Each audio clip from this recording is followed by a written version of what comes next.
Blog Talk Radio. Boa noite, meus amigos. Estamos aqui de volta com o Throat Speak. Como sempre, tem aqui várias cartas. Eu peço a todos que mandem cartas breves, curtas, não passe de 10 ou 15 linhas, porque senão a gente não pode ler inteira aqui. Que tem umas cartas ótimas que eu gostaria de ler inteirinha. Eu vou deixá-las mais para o fim. Se for o caso, eu não digo que vou ler inteira, mas pelo menos uma seleção. Mas se vocês abreviarem as cartas, que vocês estarão quebrando um galho para mim. Eu sei que isso é difícil, eu também tenho o mesmo problema, porque coluna de jornal, com exceção do Diário do Comércio, também elas já são, o espaço é pequeno e parece que diminui a cada dia. Quanto mais aumenta o tamanho do jornal, mais diminui o tamanho dos artigos, né? Quer dizer, isso são jornais feitos só quem não gosta de ler. Então também tem esse problema, compreendo perfeitamente a dificuldade de explicar em poucas linhas, mas façam um esforcinho, né? Muito bem, vamos começar aqui com uma carta do Felipe Ortiz. Essa é a carta curtinha. Ele diz: 3 livros me chamaram a atenção recentemente. Gostaria de saber se o senhor já leu algum deles e o que achou. O primeiro é The Anatomy of Melancholy, de Robert Burton, Anatomia da Melancolia. O segundo é On Growth and Form, de Darcy Wentworth Thompson. E o terceiro é The Shape of Ancient Thought, de Thomas McKinley. Olha, esse último eu não li, agradeço a sugestão e até já encomendei aqui pela Amazon, mas os outros dois são 2 tesouros, né, de natureza completamente diferente, evidentemente, embora pertencentes de algum modo ao mesmo gênero. Anatomy of Melancholy é um longo ensaio, que partindo da ideia de um tratado médico, o sujeito acabou fazendo um livro que é tão rico em sugestões e mais sábio do que os ensaios de Michel de Montaigne. Praticamente não há assunto humano sobre o qual Robert Burton não tenha dado alguma sugestão nesse livro. Este é uma maravilha, é uma joia, não deixe de ler isso de maneira alguma. Quanto ao segundo livro, o On Growth and Form, de Darcy Thompson, este é também um livro de mais alto valor, e é um estudo sobre a analogia entre as formas biológicas e as formas físico-químicas. Não é um livro de discussão com a teoria da evolução, mas ele coloca uma dificuldade enorme para a teoria da evolução, que no fim das contas ele chega à conclusão que se houve uma evolução animal, tem que ter havido também uma evolução das formas físico-químicas, o que seria uma coisa muito difícil de se descobrir. O livro é um livro enorme, mais de 1000 páginas. Agora parece que saiu uma edição resumida, 300 e poucas páginas, mas eu não tenho. E o outro eu também jamais terminei de ler. É um livro tão cheio de coisa, e você leva muito tempo para ler, embora seja muito bem escrito.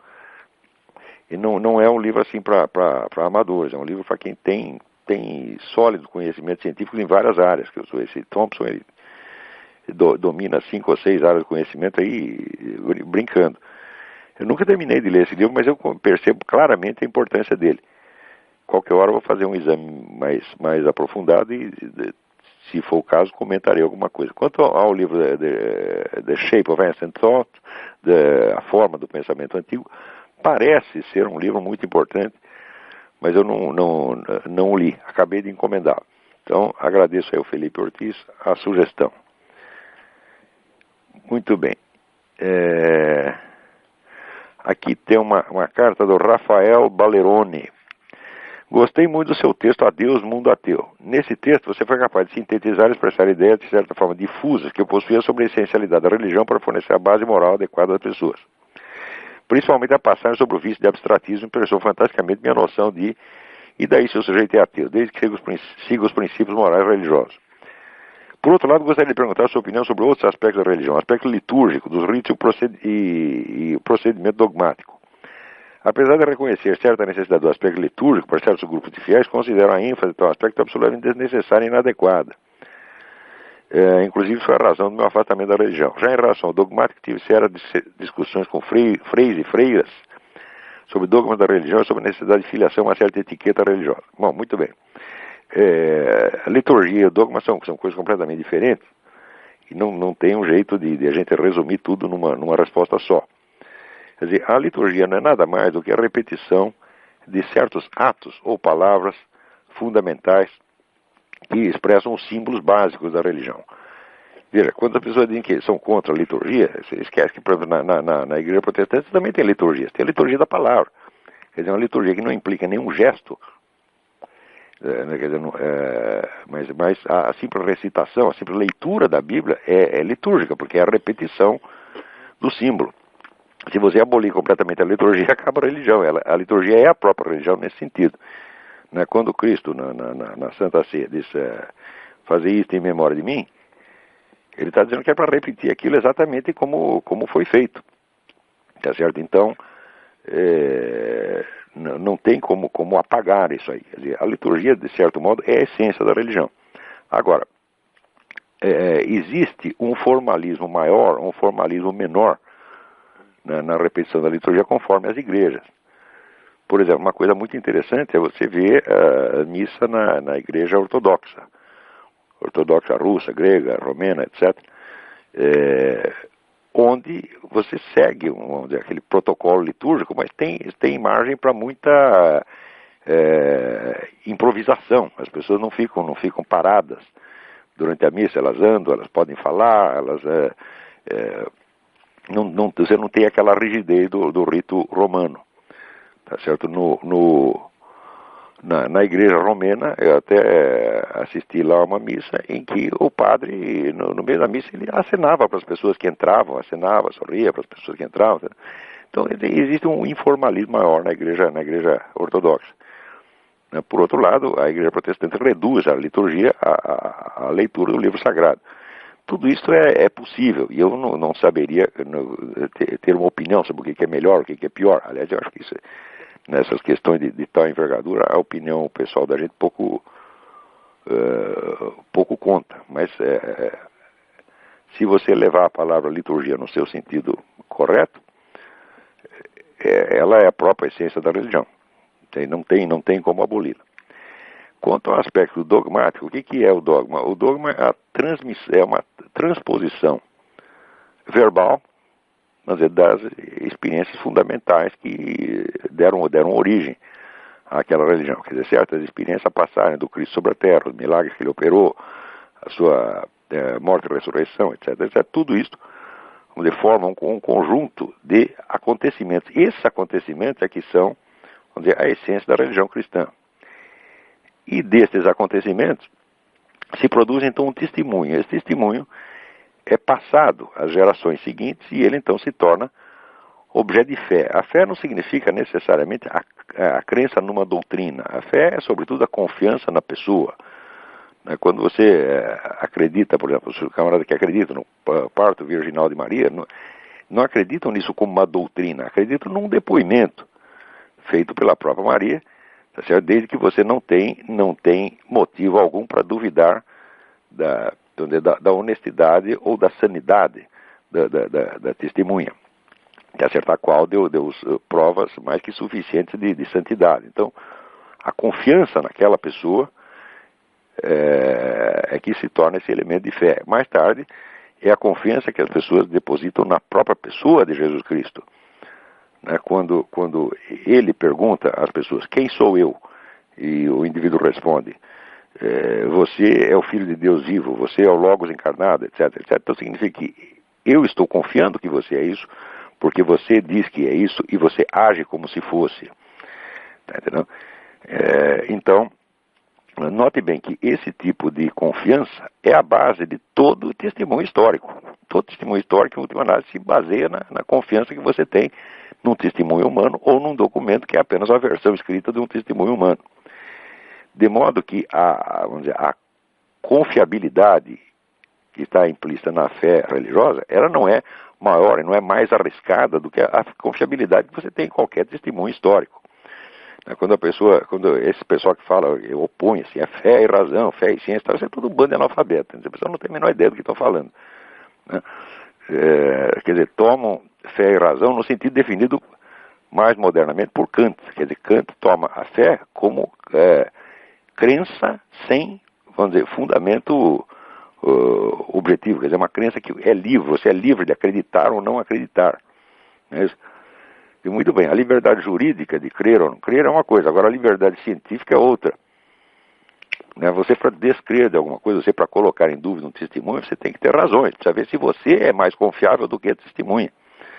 Agora, se você acha que o testemunho do Rodrigo Constantino é mais confiável que o da Virgem Maria, você segue dele. Tá certo? Eu acho que é o contrário. Né? Mas, no fim, a fé é simplesmente isso, a confiança que você tem na pessoa. Quer dizer, se o homem anda sobre a terra, conversa com você, fala com as pessoas, mas opera milagres, ressuscita os mortos, etc, etc, e ele diz, eu sou o Verbo de Deus encarnado. Então, por que você há de desconfiar do homem que fez tudo aquilo? Você não tem razão para isto, tá certo?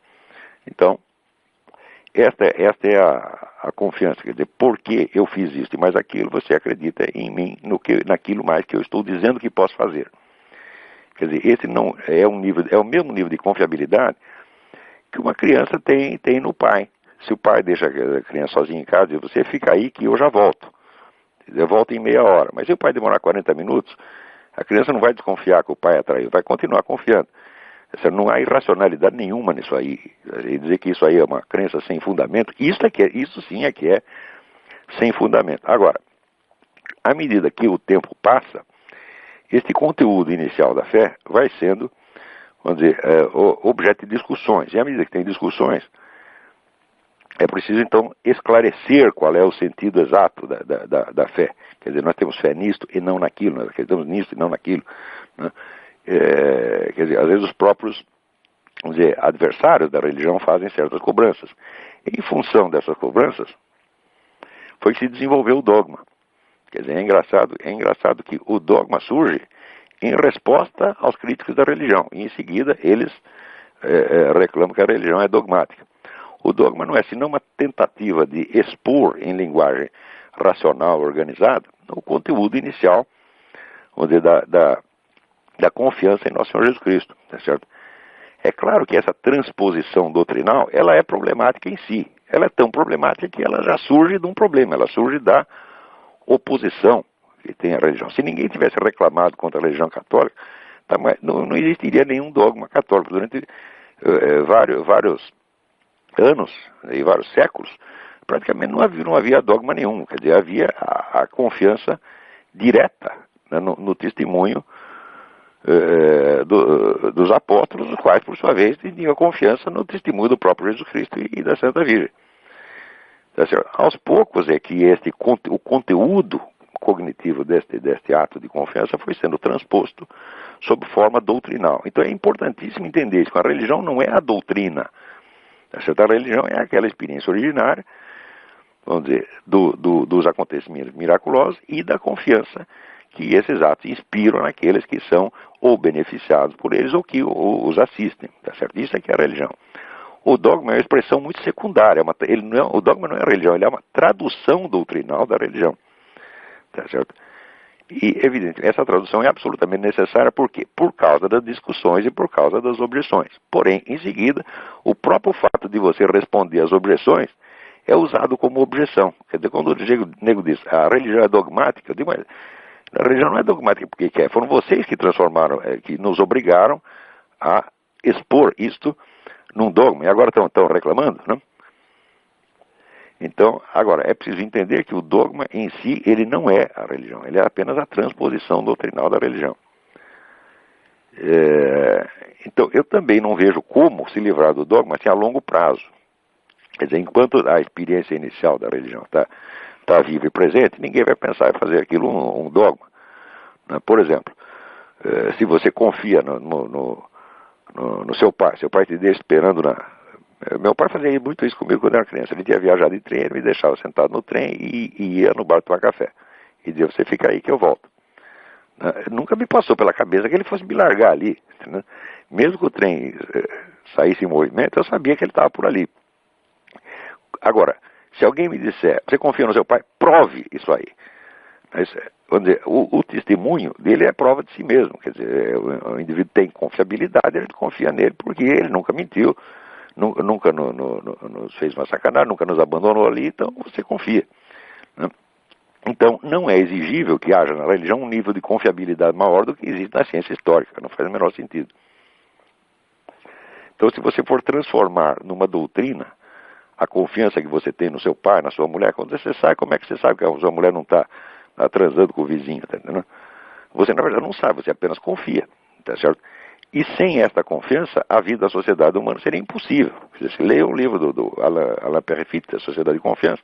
A confiança é a base da sociedade humana, tá certo? Então, não tem o menor sentido você exigir que a religião te dê provas maiores do que você exige, vamos dizer, para a subsistência da própria sociedade. Quer dizer, essa crítica aparentemente racional, ela não tem fundamento racional algum. Ela é uma transposição, vamos dizer, de um tipo de certeza limitado que existe em ciência física, que também é uma certeza inteiramente condicional e provisória. Você está exigindo este tipo de certeza de um outro tipo de conhecimento, que é aquele que fundamenta a sociedade humana. Quer dizer, se fosse preciso provar tudo, a sociedade humana seria impossível.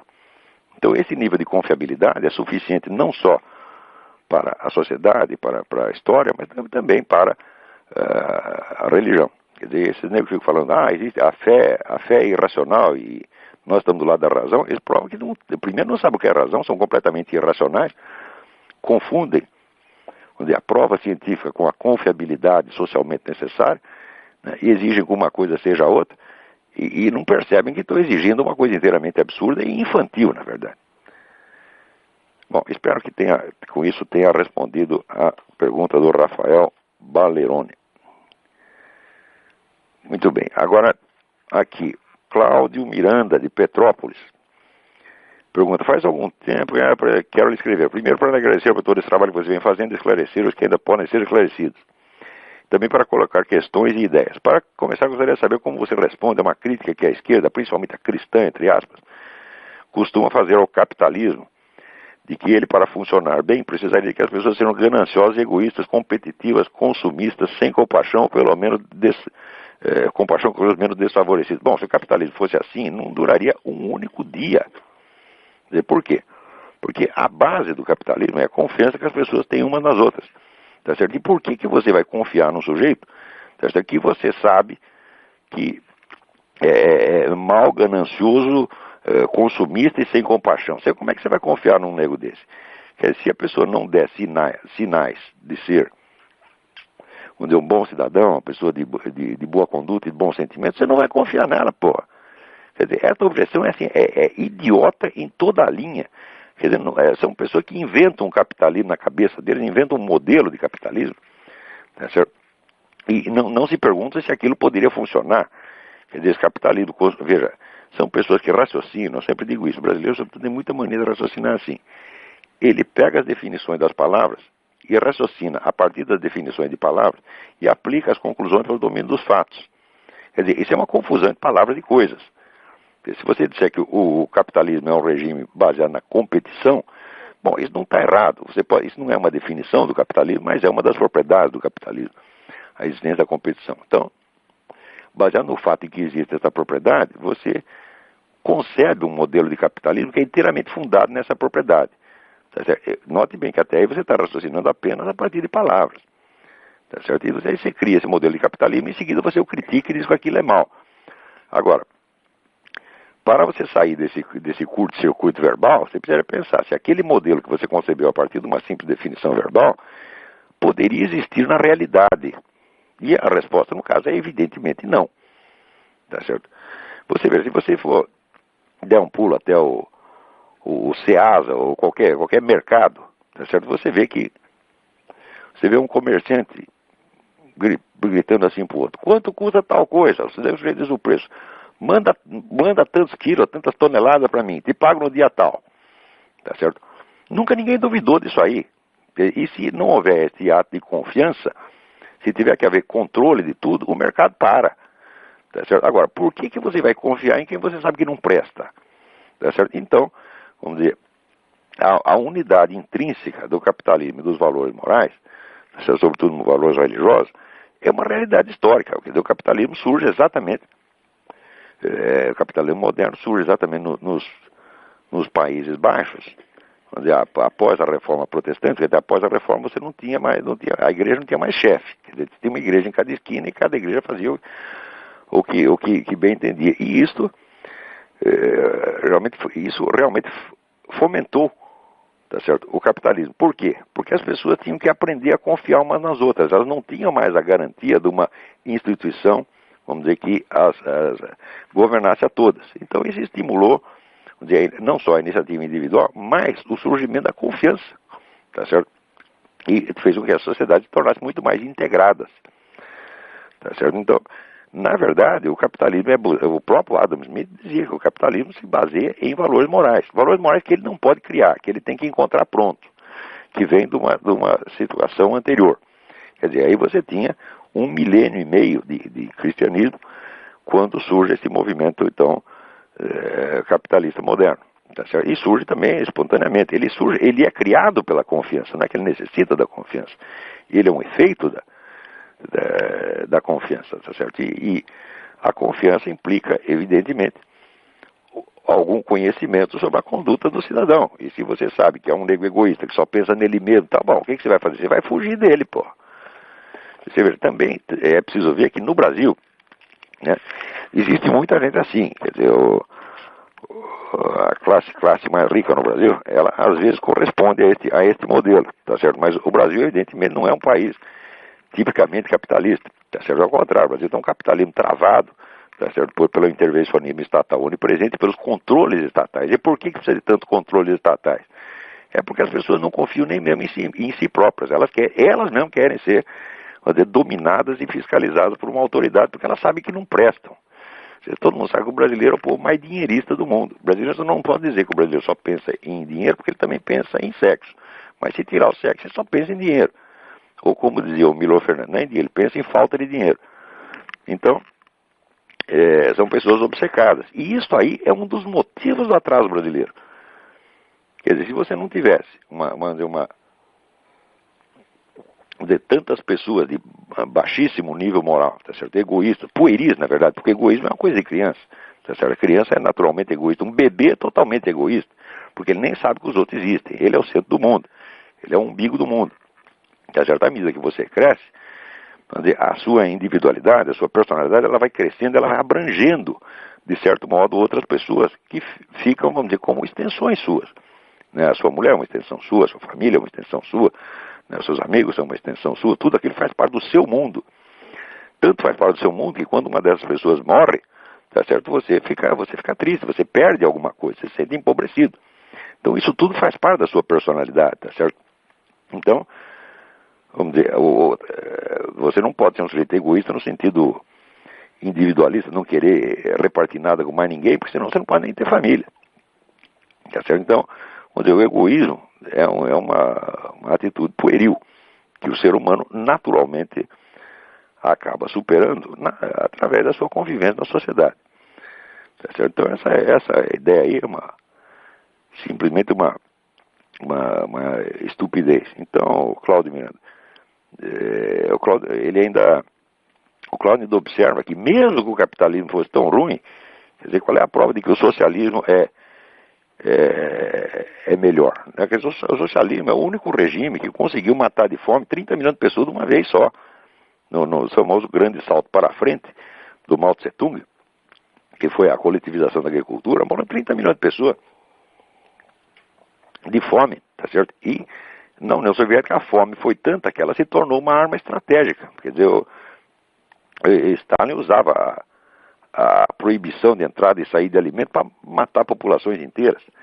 Quer dizer, coisas desse nível. E você vê na China até hoje, a China mesmo, tendo essa abertura para o capitalismo nos últimos 10 ou 15 anos, a China ainda está numa miséria, ainda carrega um legado de miséria do comunismo, que é uma coisa inimaginável no Ocidente. Tá certo? Então, quer dizer, qualquer sujeito que tenha uma mentalidade socialista, ele não tem autoridade nenhuma para criticar o capitalismo. Quer dizer, quando o sujeito falar isso, quer saber, manda a merda e pronto. Não fica discutindo mais com esses caras, porque não adianta. Discutir com o comunista é perder tempo. Muito bem.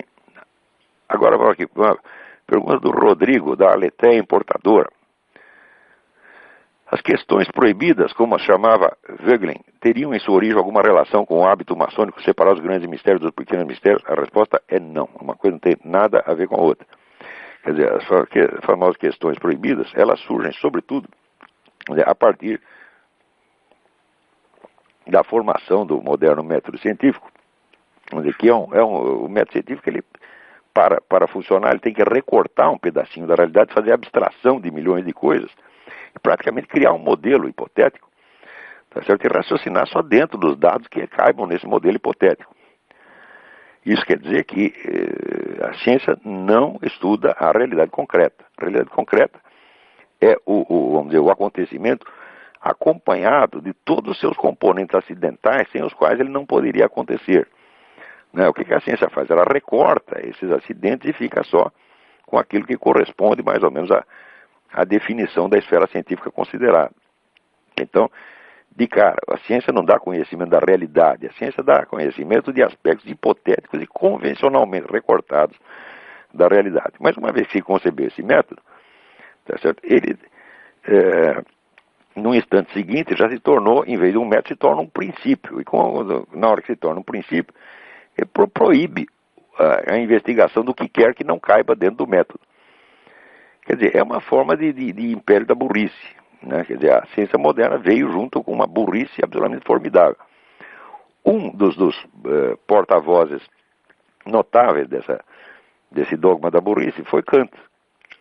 Com aquele negócio de que não, nós só conhecemos os fenômenos, não podemos conhecer as coisas em si, etc, etc.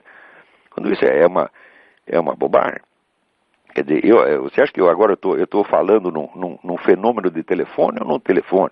Estou num fenômeno de computador ou num computador? Eu estou aqui sentado num fenômeno de mesa, sentado num fenômeno de cadeira, né? Com um fenômeno de mesa cheio de fenômeno de papel dentro de mim, eu estou com essas coisas dentro de mim. Essa ideia da coisa em si é estupidez. Eu sempre achei que Kant, vocês vão estranhar, mas Kant era burro. Era burro. Eu sei tudo que eu estudo dos textos dele, eu estudei muito Kant. No começo fiquei muito impressionado com aquilo, porque era difícil. A hora que eu entendi o negócio, eu vi que praticamente não havia nada ali para entender. Que aqui era uma série de pegadinhas, vamos dizer, sem grande proveito, tá certo? Mas Kant ficou então como uma espécie de guardião do portal que não deixa as pessoas irem além do mundo dos fenômenos ou das aparências. Né?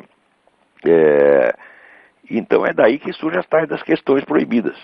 Quer dizer, tudo aquilo que vai além dos fenômenos, tal como ele entende Kant, é proibido de você investigar. Isso aí, esse Kant passa esse legado para o positivismo, tá certo? E essa mentalidade positivista, nesse sentido, ela está espalhada até hoje, até entre os seus inimigos, seus irmãos inimigos. O pessoal liberal odeia o positivismo, mas, em geral, na sua concepção do conhecimento, são positivistas no sentido kantiano da coisa. Muito bem, depois prossegue aqui o Rodrigo. Há autores como Thomas Molnar, que consideram o neoplatonismo como uma fonte perene de erros filosóficos. Também ele cita aqui Irving Babbitt, que identificava o epicurismo e o estoicismo como as duas matrizes geradoras de todas as ideias maléficas no plano moral e político. Olha, eu estou convencido de que nenhuma doutrina por si, tá certo, pelo seu conteúdo, tem o poder de gerar tantos efeitos maléficos. O que gera efeito maléfico não é o conteúdo da doutrina, por mais absurdo que ela seja, é a estrutura interna da doutrina. Porque você, para absorver uma doutrina filosófica, você tem que aprender a pensar como ela, tá certo? Mas na hora que você imita o conteúdo, você absorve o conteúdo das ideias, você está absorvendo a forma, a estrutura, o modo de raciocinar, de perceber, de sentir, de imaginar, etc, etc. Então, uma doutrina filosófica, nesse sentido, funciona como se fosse um programa de computador, independentemente do conteúdo. Mesmo que você não concorde com o conteúdo, só para você absorver o conteúdo, você teve que aprender a se amoldar àquela forma, tá entendendo? Esta forma, ela, exatamente como um programa de computador, ela pode conter contradições internas que paralisam o seu pensamento e paralisam a sua percepção de uma série de realidades. Exatamente como um vírus de computador. Então, existem teorias inteiras que são vírus de computador, tá entendendo? Então, como você vê agora, quando o Richard Dawkins inventa a teoria dos memes, que diz que as ideias se propagam como vírus de computador, tá, é claro que isso se aplica, por exemplo, essa ideia do Richard Dawkins, ela é um vírus de computador, tá certo? Ela se propaga automaticamente e imbeciliza milhões de pessoas. Quer dizer, se as ideias se propagassem, se todas as ideias se propagassem como vírus de computador, nenhum computador humano funcionaria, nós já estaríamos paralisados há muito tempo, e nós não temos a possibilidade de trocar o nosso HD. Tá certo? Então, a teoria dele, de certo modo, ela já contém em si mesmo seu próprio desmentido. Porque se ela própria é um vírus de computador, então o máximo que ela pode fazer é estragar o nosso HD. Agora, quando diz que as teorias são vírus de computador, bom, ele que fale por si. A sua teoria é um vírus de computador. Mas existem outras ao longo da história que também são vírus de computador. E eu acho que o epicurismo é uma delas. Eu chamo de vírus de computador uma teoria quando é que é aplicada até suas últimas consequências, leva a contradições intoleráveis e se come a si mesma, tá, de algum modo. Só que para você chegar até essa contradição final, seguindo o fio da meada, pode levar muito tempo, tá certo? Então, essas contradições profundas, que não são as contradições de aparência, não é o conteúdo da doutrina, é a forma lógica interna dela. Essas contradições, elas podem ser passadas de geração em geração, e se propagar imbecilizando milhões de pessoas. Então, eu não sei se eu poderia acusar disso o neoplatonismo ou o epicurismo, certamente sim, tá certo? A influência do epicurismo ela vai muito além do que as pessoas imaginam. Até eu dediquei 2 ou 3 capítulos do meu livro Jardim das Aflições justamente a isto. Quer dizer, o epicurismo é uma teoria inteira, na sua estrutura lógica, ele é inteiramente absurdo. Mas é absurdo em cada linha. Mas são tantos absurdos que, vamos dizer, entope o seu pensamento. Quer dizer, você identificar um erro é fácil, vamos dizer, mas uma sequência formidável de erros, você não pega. A partir da hora que você absorveu aquilo, mesmo não gostando, aquilo já está te fazendo mal. Muito bem. Aqui uma carta do professor Benê Barbosa. Suas colocações são sempre precisas sobre o controle social. Gostaria, se possível, que o senhor fizesse um paralelo, uma análise sobre as sempre presentes campanhas anti-tabagista, anti-obesidade e anti-armas. Ele assina aqui, ele avisa, em tempo, eu sou obeso, fumante e bem armado. Faz muito bem. Estou com o senhor, professor. Tem toda a razão. Agora, essas campanhas todas, o objeto delas, o alvo, o pretexto, o assunto delas não interessa. O que interessa é o fato de que elas sempre alertam a população contra algum risco hipotético, prometem uma defesa contra esse risco, tá certo? E, em nome dessa oferta de defesa, criam uma série de controles sociais absolutamente totalitários. Isso é sempre assim. Então, a obesidade é um pretexto, as armas são um pretexto, o tabaco é um pretexto. Né? Por exemplo, você vê aqui, o pessoal dizia que o fumo causa asma, tá certo? E o país o Estado americano que mais baixou controles antitabagísticos mais ferozes nos últimos 20 anos, e onde diminuiu para 1/3 o número dos fumantes, foi a Califórnia. Mas enquanto o número de fumantes diminuía para 1/3, o número de casos de asma quadruplicava. Então isso é uma questão de método científico elementar, quer dizer, se suprimida a causa, o efeito se multiplica, então aquela não era a causa, evidentemente. Do mesmo modo, o famoso câncer pulmonar, não existe a menor prova, mas a menor prova de conexão entre fumo e câncer pulmonar, tá certo? Ele pode ser um elemento que contribui, se somado a não sei quantos outros elementos, etc, etc, etc. Mas ele em si, quando aparece no seu cigarro, o fumo causa câncer pulmonar, isso é mentira, isso é propaganda enganosa. Quer dizer, se você espremer o nego, numa ação judicial, prove isso, ele não vai poder provar.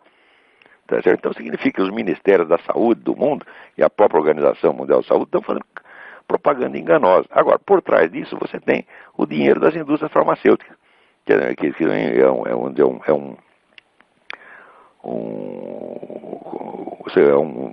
um ramo de atividade onde infinitamente mais rico e poderoso do que as coitadas fábricas de cigarro, tá certo?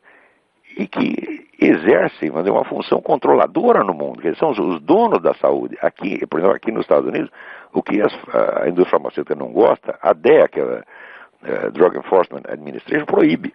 A DEA proíbe uma série de medicamentos bons e libera uma série de medicamentos letais. Tá certo? Isso acontece. Porque esses negócios, essas pastilhinhas para deixar de fumar, tem várias delas que matam as pessoas. Tá certo? Não é matam ao longo de 40 anos. Porque, por exemplo, eu fumo há 45 anos 3 maços de cigarro por dia. Tá certo? Então, quando você chega aos 60 anos, bom, você vai ter um pouco de pigarro, evidentemente, isso aí não tem como escapar. A grande porcaria é isso aí. Agora, 45 anos, 3 maços de cigarro por dia, para você ter um pouco de pigarro depois de todo esse tempo. Agora, essa pastilhinha não, você toma 3 meses depois, você está morto, pô. Eu não lembro o nome das marcas que fizeram isso, mas se for preciso, algum dia eu forneço isso. Então, todas essas campanhas são puro controle social. Tá certo? Note bem, mas não é controle social esporádico.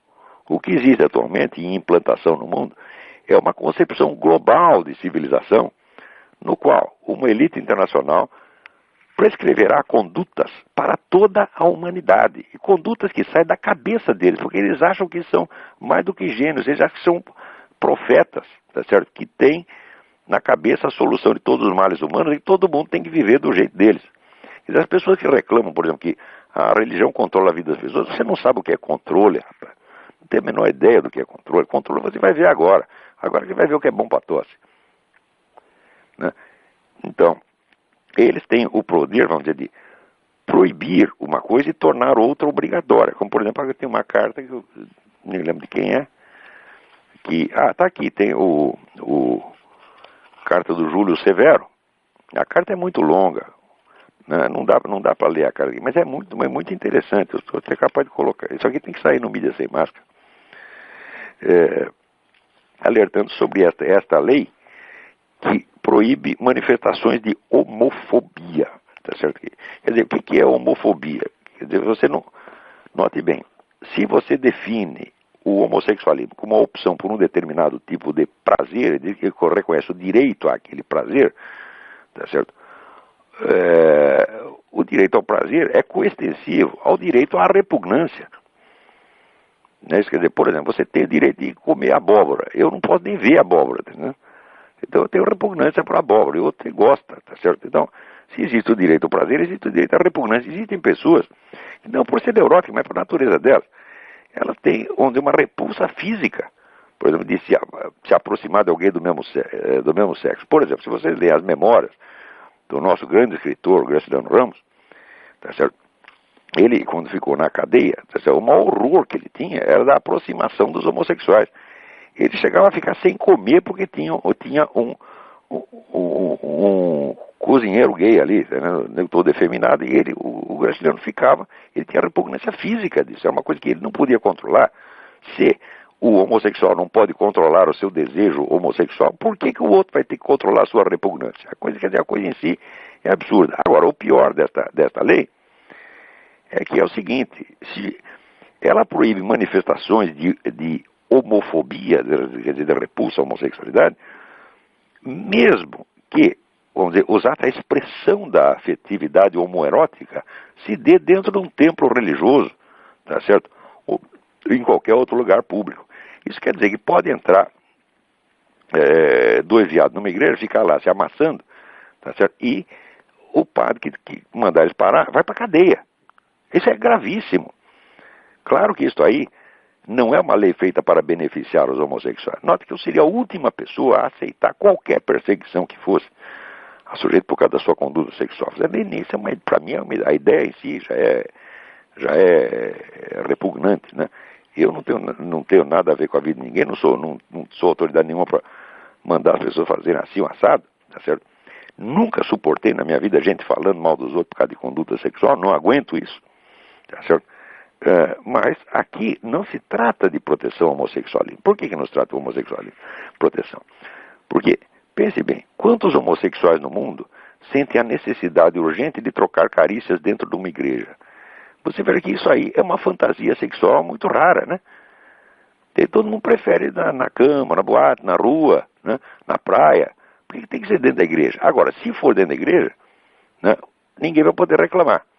Então, quer dizer, para proteger o direito que suposto direito que homossexuais teriam de expressar os seus desejos dentro de um recinto específico, que é a igreja, certo? Então você cria uma lei que proíbe a igreja de exercer um direito elementar.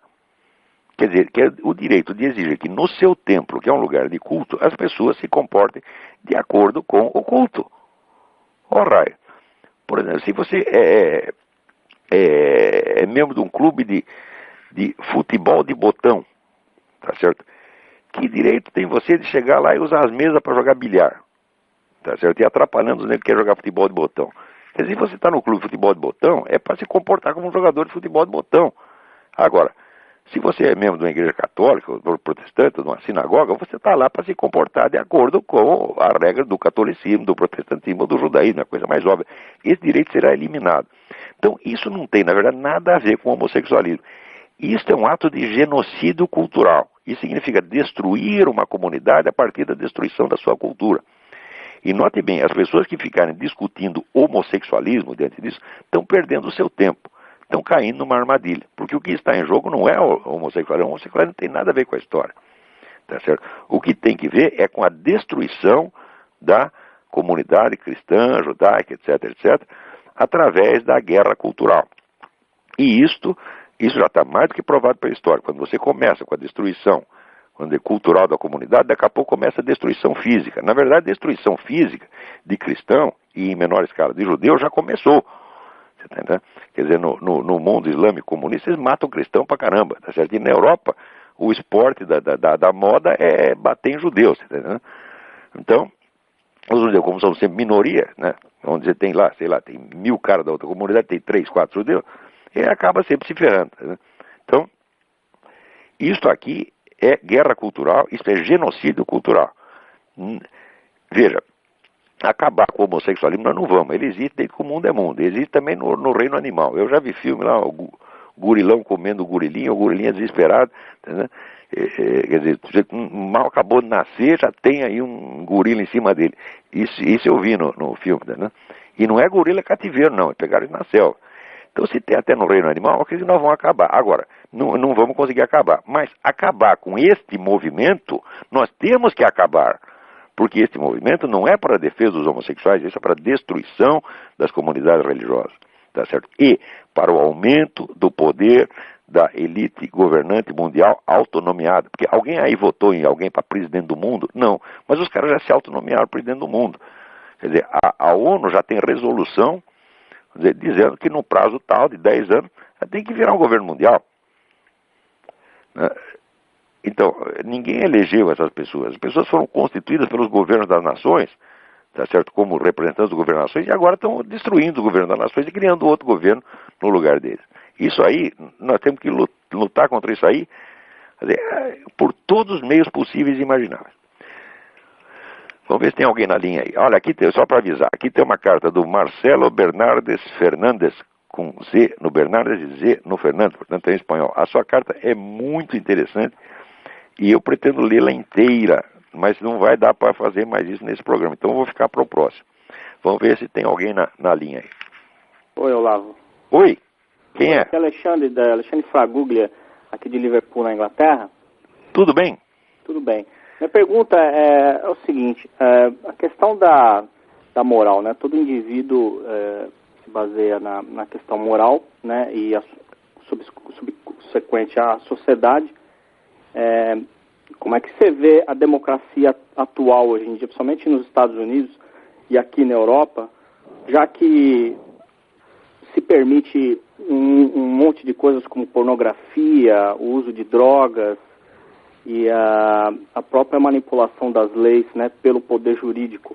Veja, o problema não é a permissão, tá certo? O problema é a repressão do contrário, como exatamente no caso do homossexualismo, tá certo?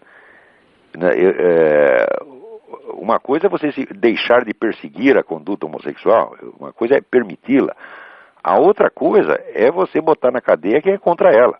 São duas coisas completamente diferentes.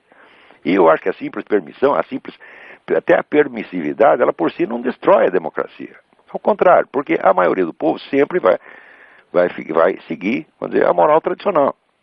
Quer dizer, existe um certo padrão de normalidade que ele continua sempre em vigência, desde que as entidades religiosas, entidades conservadoras, tenham os meios de continuar repassando a sua tradição, de geração em geração. Então a maioria nunca vai aderir à maluquice, tá certo? E os direitos da minoria, acho que nós temos que assegurá-los sempre. Eu acho que qualquer minoria, por mais maluca que seja, a gente tem que assegurar os direitos dela. Agora, o que não pode é você proibir as pessoas de ser contra aquilo. Tá certo? E esta que é vamos dizer, a nuance que os caras estão introduzindo agora. Né? Então, quer dizer, não é que eles estão liberando a conduta homossexual, ela, na verdade, sempre foi liberada. Essa ideia de que homossexuais são perseguidos. Eu acabei de ler um livro aqui sobre sobre o homossexualismo em Nova York nos anos 20. Aquilo era geral, os caras estavam por cima da carne seca. Saiu um outro livro aí também, acho que nas malhas de Hollywood, saiu até uma edição brasileira, que mostra que em Hollywood jamais houve repressão ao homossexualismo, ao contrário, os homossexuais mandavam naquele negócio. Entendeu? Então eu acho que todo grupo, por diferente que seja, tá, ele tem que ter lá o seu espaço reservado. Tá certo? O que não pode é permitir que esses grupos sejam usados como instrumentos para o crescimento de um controle social contra a maioria. Isso aí realmente não pode. Tá certo? Isso aí ameaça destruir a democracia, mas muito rapidamente. Tá certo? Começa com o negócio do controle do vocabulário, não pode dizer isso, não pode dizer aquilo, não pode dizer aquilo outro. Então, meu Deus do céu, antigamente você tinha... Né? Hã? Seria o relativismo total, né? Não se pode... Não, é o relativismo obrigatório, tá entendendo? É o relativismo absoluto obrigatório. Quer dizer, você não pode dizer mais que 2 mais 2 são 4, porque isso se torna tirânico, né?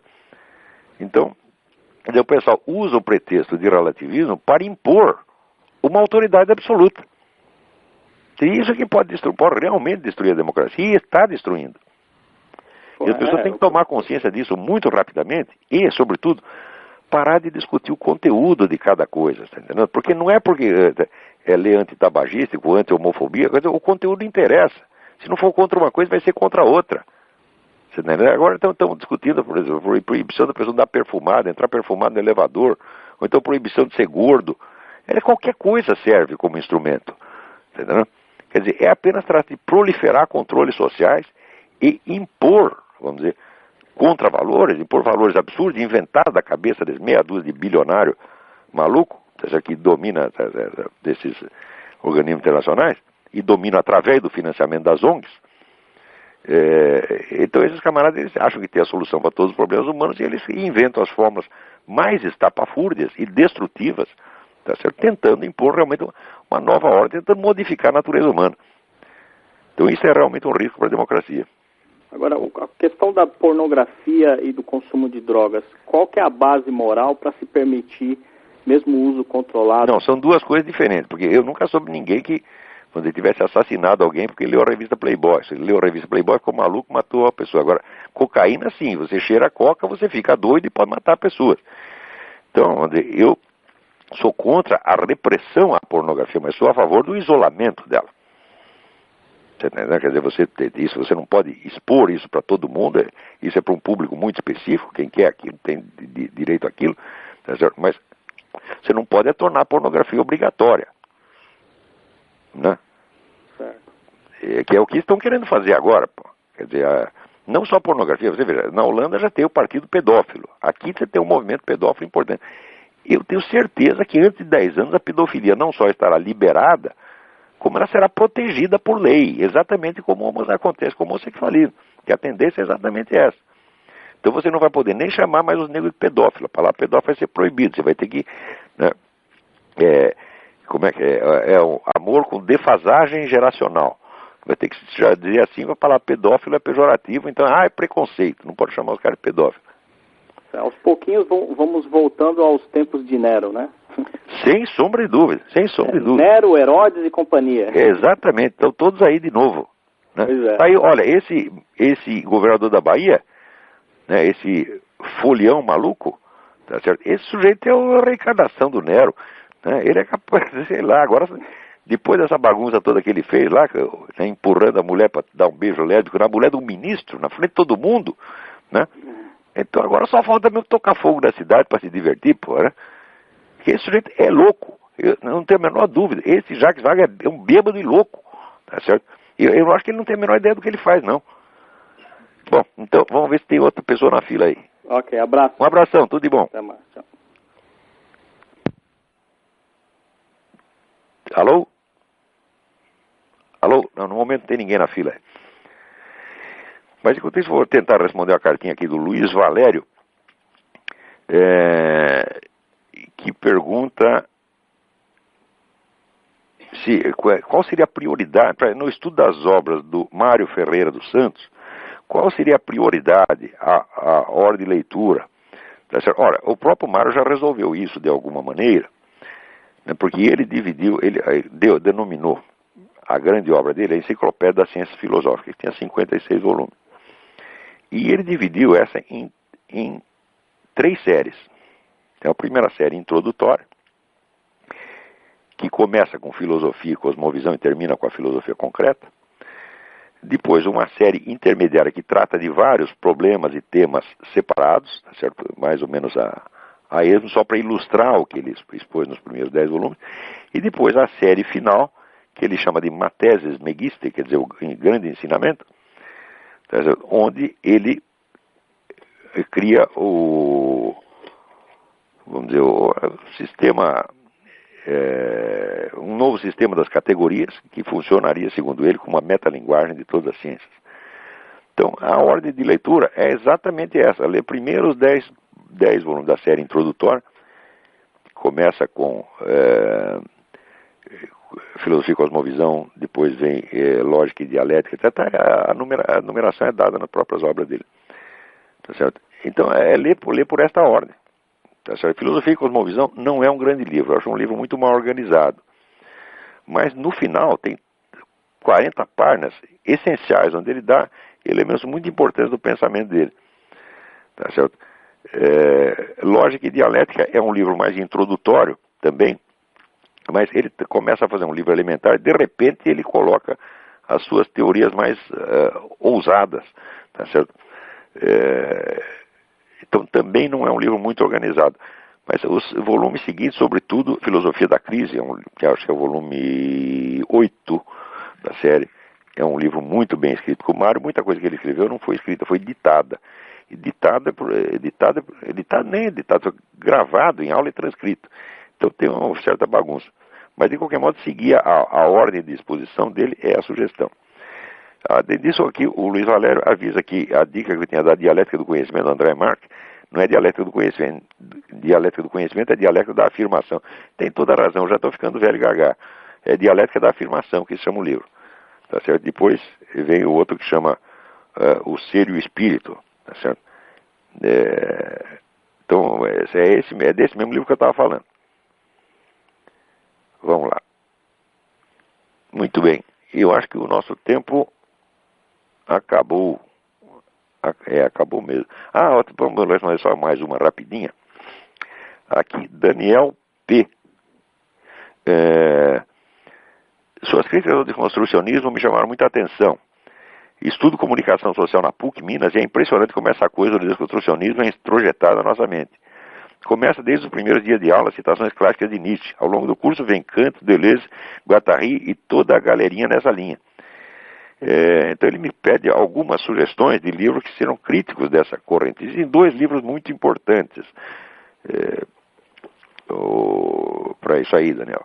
Um chama-se At War with the Word, Em Guerra com a Palavra. O nome do autor é R.V. Young, Y-O-U-N-G. Não deixe de procurar esse livro, At War with the Words. E o outro é Against Deconstruction, escrito por John Ellis, E-L-L-I-S. Olha, eu acho que esses 2 livros bastam para resolver o problema, porque esse negócio de desconstrucionismo é tão absurdo que a pessoa só adere a ele por vontade, por um ato de vontade. Tá certo? Na verdade, as pessoas os aderentes dessa escola estão pouco se lixando se aquilo é verdade ou não. Porque pela própria teoria deles não existe verdade nenhuma, existe somente a vontade de poder. Então o que eles escrevem não é para provar nada, não é para dizer verdade nenhuma, é apenas para impor uma linguagem do jeito que eles a entendem. Quer dizer, é um ato de imposição tirânica, totalitária, disfarçada em ciência. Tá certo? De certo modo, este modo de pensar é o modelo dessa nova ordem mundial, é o modelo dessa imposição de comportamento que nós estamos vendo em todos os setores da vida social, dia a dia.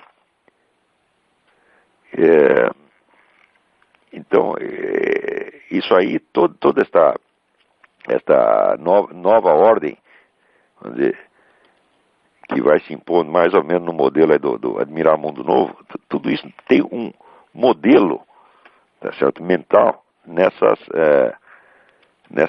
escolas de pensamento, sobretudo Heidegger, Deleuze, essa gente toda. Esses são os pais do mundo que está se formando diante de nós. Mais uma cartinha aqui. Jaime Kopstein Primo. Há pouco me inteirei da polêmica que se estabeleceu entre você e um articulista do site do Diego Casagrande, aqui do Sul, que é o Rodrigo Constantino. Ora, sou um homem simples e me faltam as luzes necessárias para meter meu bedelho na questão. Mas se você me permite abusar do seu tempo escasso, gostaria de to make a point. Esse seu antagonista é vidrado no Karl Popper. E o referido cidadão é o guru do George Soros, através da sua Open Society. Essa gente não é boa companhia para ninguém. Ora, você tem toda a razão, Jaime. Esse Karl Popper tinha um excesso de merda na cabeça, entendeu? O famoso argumento dele contra o historicismo, que está no livro da miséria do historicismo, esse argumento me impressionou muito durante algum tempo, né? Porque ele argumenta assim: qualquer previsão histórica é impossível, porque para saber o que vai acontecer em história, você precisaria saber hoje o que as pessoas vão saber amanhã. Quer dizer, você já precisaria ter os conhecimentos que você ainda não tem. Então, isso aí não é um argumento, isso é uma pegadinha, tá certo? Porque, claro que você não tem hoje os conhecimentos que você terá, tá certo? Mas todos nós somos capazes, vamos dizer, de esboçar as linhas de desenvolvimento possíveis da ciência, tá certo? Com uma certa margem de erro, e na verdade nós não apenas podemos fazer isso, como fazemos o tempo todo, né? Quanto à famosa questão do método popperiano, né, que é aquele método da falseabilidade e tal, né, aquilo, pensando bem, é um nada. Aquilo é um item pequenininho de dentro da dialética de Aristóteles, que ele fez um forrobodó em cima e quis transformar no único método científico aceitável. E o livro dele, A Sociedade Aberta e Seus Inimigos, está, para mim, entre os piores livros do século XX. Que eles fizeram a lista dos 10 piores. Eu não digo que pega o primeiro lugar, mas o quarto ou quinto ele pega. Porque o Popper, ele simplesmente não entendeu uma linha do que ele leu de Platão e Aristóteles. Ele só faz confusão. Quer dizer, ele comete erros elementares de interpretação dos filósofos, mesmo com o que ele está lidando.